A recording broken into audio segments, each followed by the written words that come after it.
Assalamualaikum warahmatullahi wabarakatuh. Halo sahabat Araniri TV, selamat datang di program kami yaitu Dialog Inspiratif. Di mana pada program ini kita menghadirkan tokoh-tokoh inspiratif yang dapat mengedukasi dan menginspirasi para sahabat Araniri TV ini. Bersama saya Urwatiluska yang akan menemani Anda beberapa menit ke depan. Sahabat Araniri TV, bahasa dan budaya merupakan dua elemen yang tidak dapat dipisahkan. Nah, apabila kita menggabungkan antara bahasa dan budaya, maka akan menimbulkan kunci pemahaman antar keduanya. Nah, di sini kita harus menjelajahi bagaimana hubungan antara bahasa dan budaya sesamanya. Sesuai dengan tema kita pada hari ini, yaitu Bridging Language and Culture, Fostering Cross-Cultural Understanding.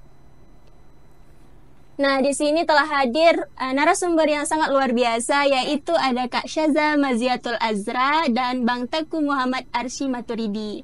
Halo Kak Syaza dan Bang Tengku. Halo.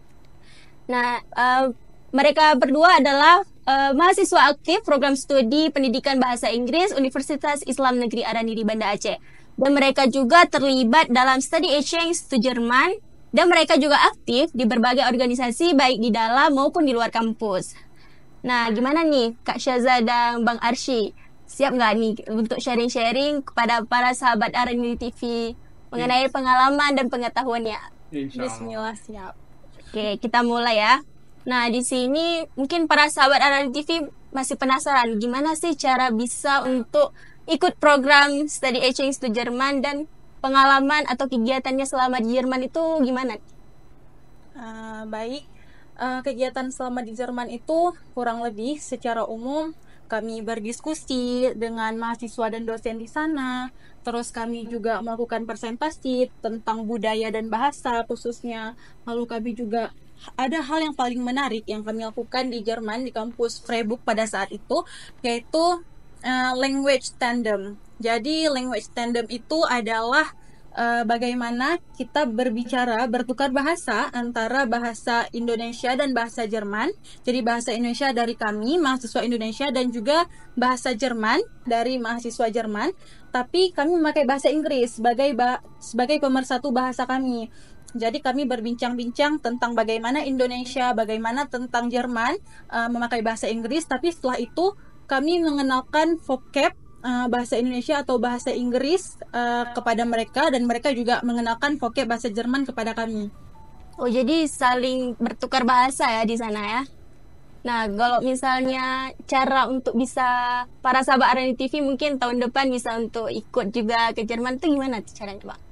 Nah, programnya cukup menarik ya, soalnya programnya itu harus di-lead oleh satu orang dosen yang merupakan alumni dari DAD atau alumni dari Universitas di Jerman. Nah, programnya itu dia 1 tahun ada 2 kali. Oh, BTW nama programnya itu Studi Visit DAD. Jadi mungkin DAD itu lembaga yang dari Jerman yang ngasih beasiswanya gitu. Nah, untuk tata caranya mungkin cukup panjang. Kami itu 1 tahunan untuk apply-nya, dan dimulai dengan proposal, kemudian timnya juga, dan programnya ini tim, jadi minimal itu sekitar 10 orang, maksimalnya 15 orang dengan 1 orang dosen gitu. Jadi ya persiapannya ya proposal, TOEFL, dan hal-hal standar lainnya. Kalau misalnya yang ikut serta itu ada dari jurusan yang berbeda atau memang satu jurusan nih? Nah, kalau asal jurusan itu boleh beragam, jadi asalkan dalam universitas yang sama. Bahkan mahasiswa pasca sarjana pun boleh, asalkan masih dalam satu lingkup universitas yang sama. Karena tim kami kemarin nggak cuma dari satu fakultas, kita dari 4 ya, beberapa fakultas gitu. Oh, jadi banyak ya kesempatan untuk para sahabat Araniri TV. Mungkin untuk tahun depan bisa untuk ikut jejak dari Bang Arsy dan Kak Syaza ya. Oke. Selanjutnya kita masuk ke topik pembicaraan kita, yaitu mengenai bahasa dan budaya.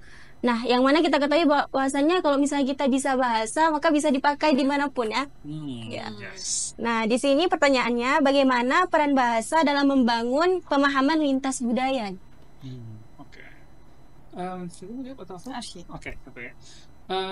Tadi pertanyaannya bagaimana peran bahasa dalam membangun pemahaman lintas budaya. Aku ngomong pengalaman aku aja ya.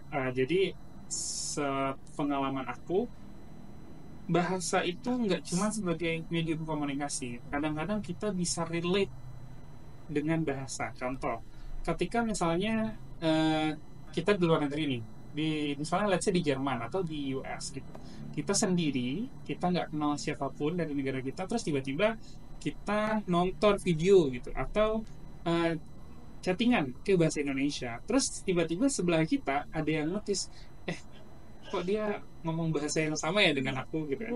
Akhirnya padahal kita nggak saling kenal, akhirnya kita kayak, oh orang Indonesia ya, akhirnya jadi muncul bond gitu. Bisa walaupun kita tidak saling kenal, tapi karena budaya kita sama, background kita sama, kita bisa relate. Gitu juga ketika kita berbicara dengan orang asing gitu.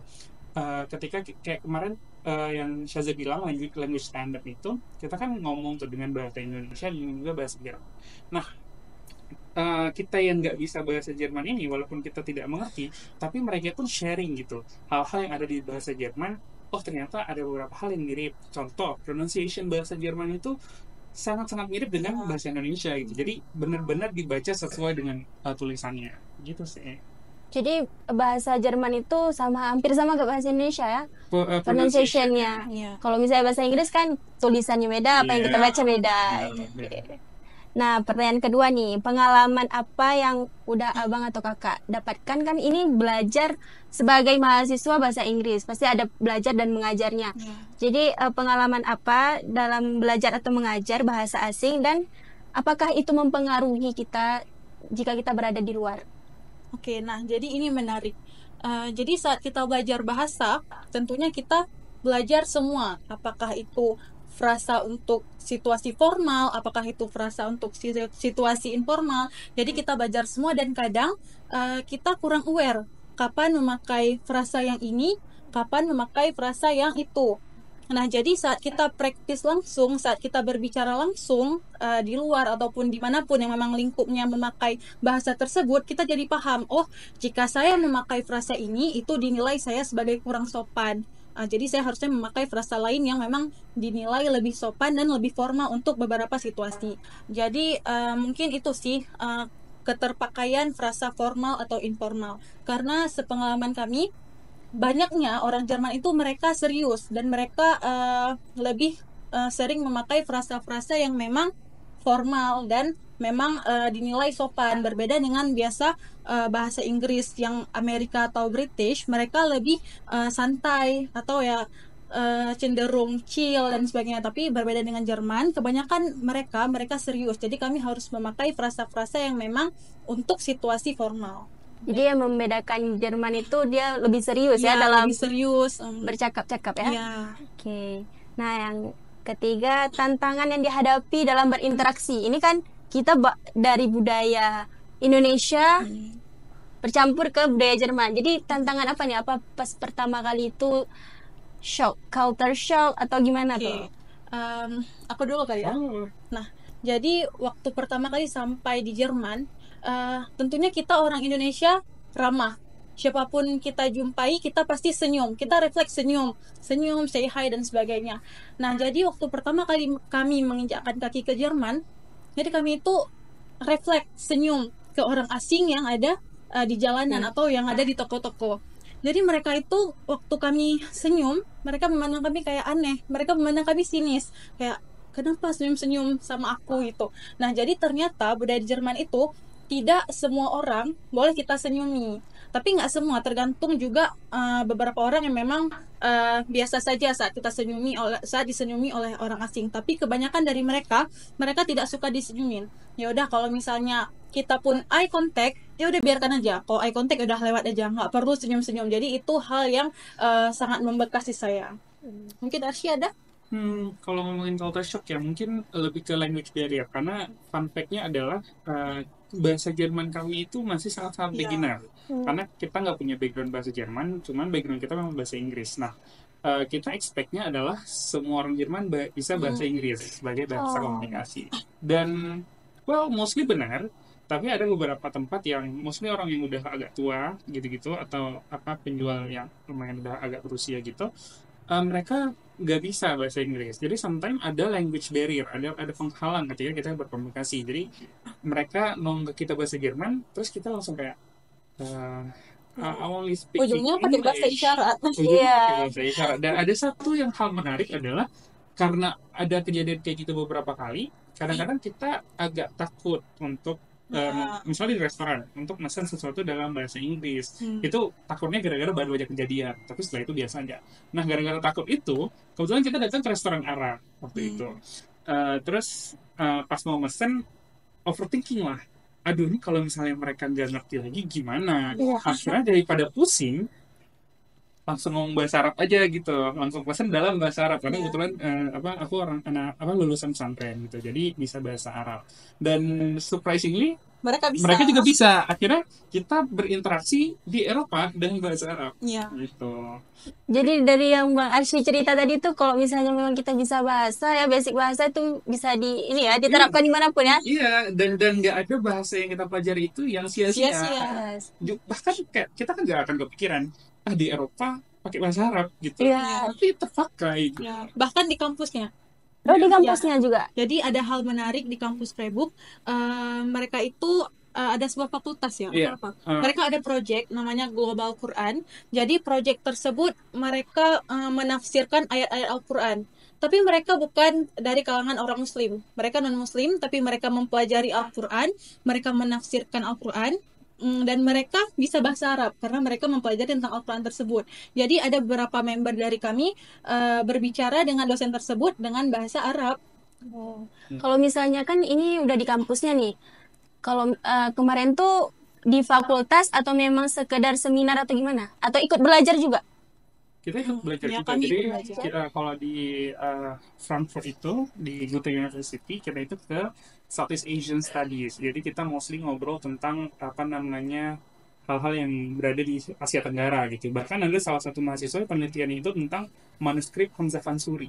Ya. Itu dan perpustakaan di Frankfurt itu mereka punya koleksi ratusan buku berbahasa Aceh gitu. Ya. Jadi benar-benar mereka pelajari di Eropa. Nah, kalau di Freiburg itu kita ke etnologi ya. Ya. Ke etnologi. Jadi kita ikut belajar juga, sharing juga, ada language standard tadi. Bahkan Prof. Michaela Haut itu ngasih kita tugas lapangan. Jadi kita disebar ke seluruh kota untuk observasi bagaimana perilaku manusia dalam menggunakan ruang, space. Cuman kita satu kelompok kemarin ya. Ya, kami ke Münsterplatz. Münsterplatz itu katedral gitu. Katedral. Jadi kita observe dari luar, kita lihat sekelilingnya orang ngapain aja sih di situ. Jadi literally kita duduk di ini ya, di apa tuh Di namanya? kolam renang. Di kolam gitu.